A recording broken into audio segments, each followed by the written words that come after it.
известно, вот когда у нас, к сожалению, наша страна когда разваливалась, да, Советский Союз, это держава, великая держава, да, и, к сожалению, если вы посмотрите на дискурс 90-х, это в основном была дележка прошлого.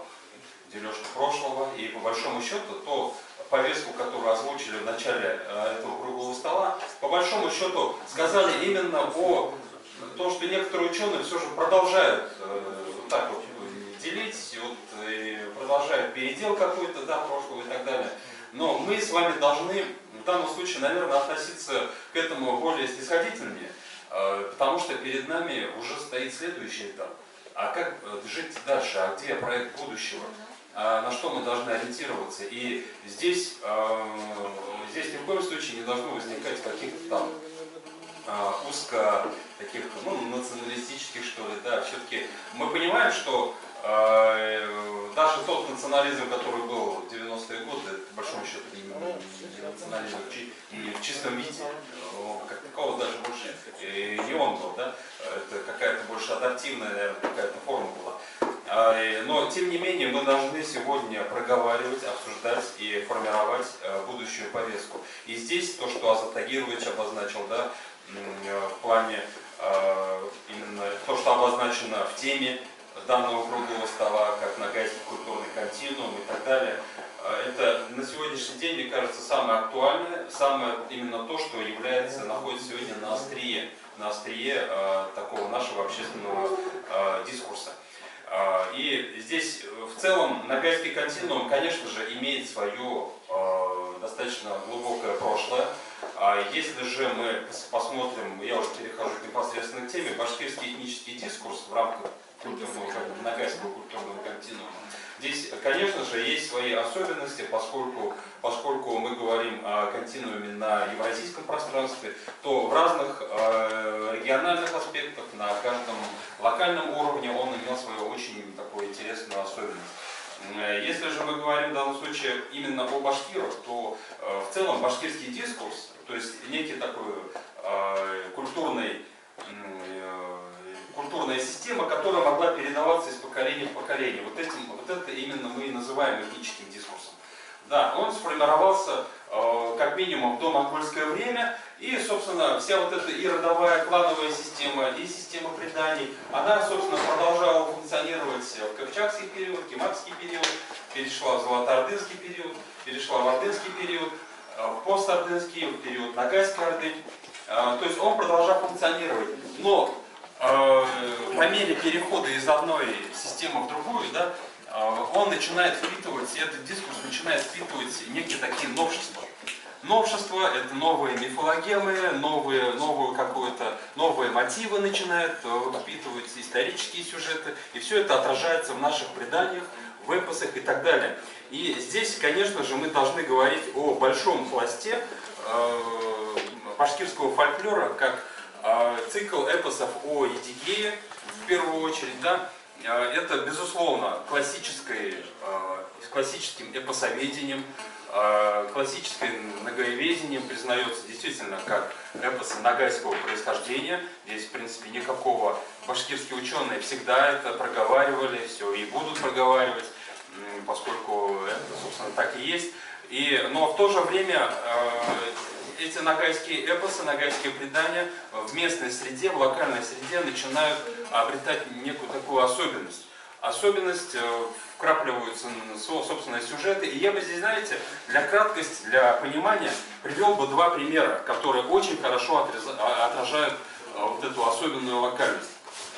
Я бы здесь привел башкирский вариант эпоса Едигея, он называется «Идукай Мурадым». И вот недавно Алим Максудов опубликовал в сети, точнее, продублировал, можно сказать, карачаевские версии эпоса Едигея, Едидже. Да, и что интересно, я уже там в личной переписке, собственно, все это проговаривал, и мне показалось это интересно, поскольку я еще в 2009 году, когда писал свою монографию, собственно, я на это обратил внимание. Дело в том, что башкирский сюжет эпоса Едигея, оказалось бы, там примерно те же самые персонажи, примерно тот же самый алгоритм событий, но завязка происходит как? Она начинается с того, завязка сюжета, что происходит сговор между двумя родовыми племенными конфедерациями башкирскими против Туктамыша. Туктамыш в данном случае уже нагаец, а Идукеп, понятно, оно уже башкир. То есть такую трансформацию.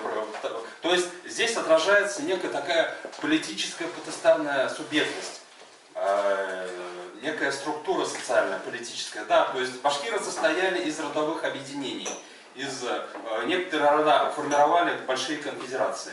Иногда они распадались, собирались по-новому. То есть это особенность башкирских конфедеративных образований. И вот здесь лидер одной башкирской конфедерации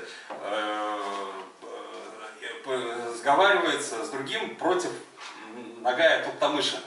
И другой пример — это уже карачаевские версии. Если вы прочитаете, там, ну, в принципе, даже без какого-то серьезного анализа, уже любой, в принципе, эксперт, он определит, что в карачаевских версиях представлена их картина мира. Картина мира именно в политическом разрезе, что одно ущелье, князь одного ущелья соревнуется, конкурирует с князем другого ущелья. В одном ущелье там Аксак-Темир, да, Тамерлан, грубо говоря, а в другом ущелье уже Туктамыш. То есть они наложили вот эти чисто нагайские сюжеты, да, уже на свою картину мира. И мне кажется, это очень показательно. И вот в таком виде, мне кажется, через такую призму, мне кажется, мы должны рассматривать, собственно, все варианты эпоса Эдигея, которые оказались в тех или иных локальных ситуациях. Да, то есть они начинают народным сознанием, так сказать, трансформироваться. И более того, вот я в своей монографии «История Башкортостана 15-16 годов», собственно, сделал попытку на основе исторических преданий и эпосов реконструировать социально-политические структуры. И, по-моему, ну, во всяком случае, эксперты говорят, что мне это удалось. И в любом случае мы должны понимать, что культурный континуум, нагайский культурный континуум, в данном случае это некий такой большой мазок, что ли, по всей Евразии. И где он уже, в какой картине будет использован вот этот вот ингредиент, да, это уже нужно отдельно разбираться. И какой рисунок получается, это, конечно же, совсем, можно сказать, даже другая история. И, конечно, здесь, когда, например, спор идет уже такой, ну, мне немножко уже комично наблюдать на такие, ну, грубо говоря, забросы, что ли, наши, не наши и так далее. Но у нас есть классическое посоведение, созданное нашими корифеями науки. Они уже сказали свое слово. Другого слова пока никто еще не говорил на таком уровне. И, кстати говоря, я вот буквально вот, на полке стоит там монография Новайлы, да, ну, собственно, я тоже, кстати, когда готовился к этому выступлению, я посмотрел свою монографию, удивительно, оказывается, я тогда тоже затрагивал этот вопрос.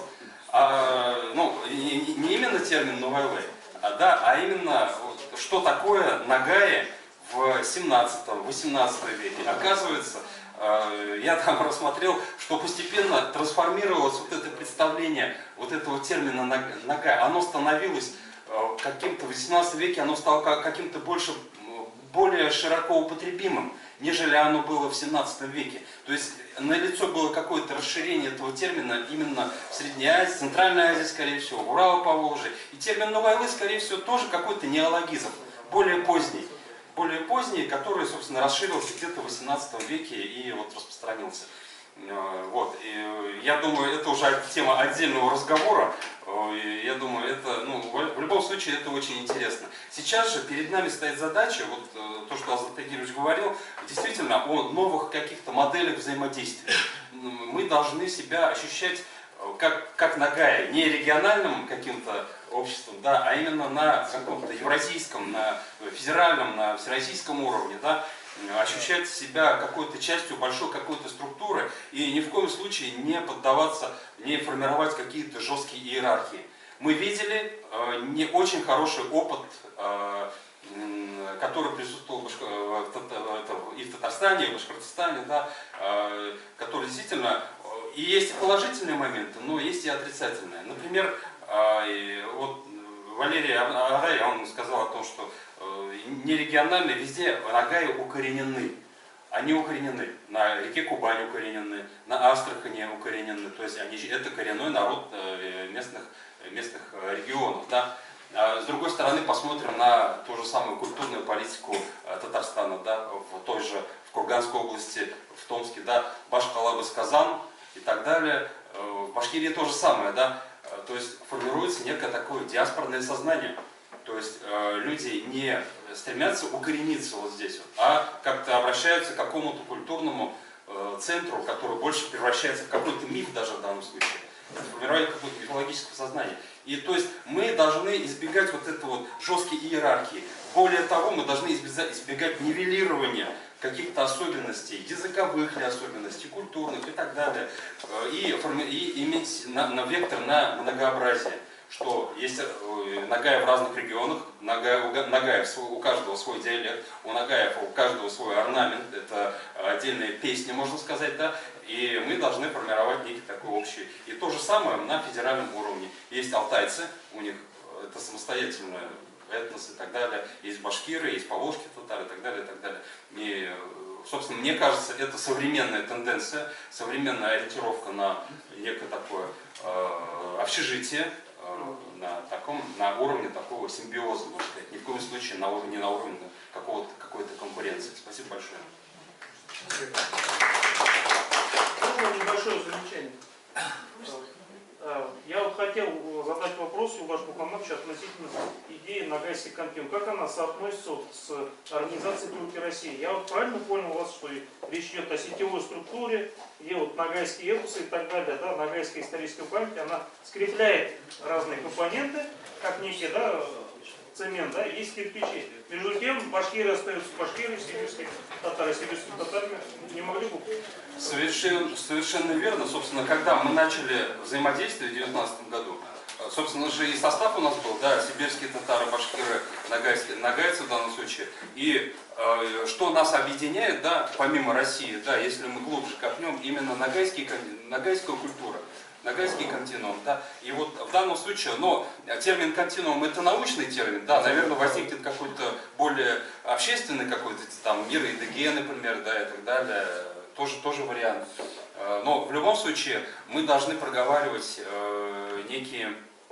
то, что нас в данном случае объединяет, и, возможно, даже рассматривать вот этот ногайский мир, что ли, ногайский континуум, как некую предтечу вот этого евразийских тюрков России и так далее, что это послужило неким базисом для последующей такой эволюции. А можно ли противопоставлять идею новой Лывы, единый народ, который распался на много кусков, и вот эту, да, идею континуума? Это разные же, я как... Ну, вообще, я не сторонник рассматривать, что были какие-то жесткие этнические большие группы как минимум до российский период, да, то есть если мы посмотрим на источники, те же самые у Тимиш-Хаджи, Гузнаме и так далее, мы видим, что основным субъектом выступает не народ, а выступает род. То есть это тоже опять-таки мы можем объяснить только с позиции континуума, некой такой надэтнической какой-то структурой, которая, как сказать, объединяет, так или иначе присутствует в наших народах. Я не знаю, где здесь как противопоставлять, потому что это совсем разные уровни. И я пока, на самом деле, с научной точки зрения, я некого этноса Ногайлы я в данном случае не вижу. Как я уже сказал, для меня это больше неологизм, больше поздний термин 18 века, скорее всего. Спасибо большое.